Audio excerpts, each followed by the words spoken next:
chẳng bởi dương trong sơ xe ok chẳng bởi dương trong sơ xe border radius 4 ជ្រុងដោយប្រើ4ជួរផ្សេងគ្នាចឹងយើងសេបែបនេះណាអាយ៉ា border រួចហើយ top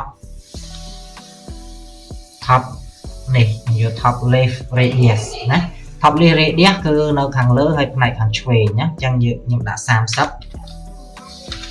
30 px ណាគឺវាចេញបែបនេះណានេះ radius វាកោងយ៉ាងណាតែ30វាដូចធំពេកចឹងខ្ញុំដាក់20ឲ្យយើងឧទាហរណ៍ណាដាក់20ចឹងវាចឹងណាឬក៏10នេះវាកោងប៉ុណ្ណឹងណាហើយចឹងបើបងប្អូនចង់ដាក់border អីទៀត border បឋម border បឋម right radius អញ្ចឹងអាក្រោមនេះណា right តែខាងក្រោមអញ្ចឹងខ្ញុំដាក់15 px អញ្ចឹងវានឹងចេញបែបហ្នឹងណា15ដូចគ្នាអញ្ចឹង10 11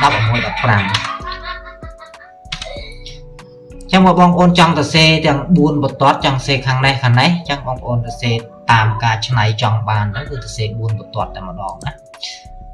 អូខេអញ្ចឹងមានតែប៉ុណ្្នឹងទេជួបគ្នាឱកាសក្រោយបាយបាយ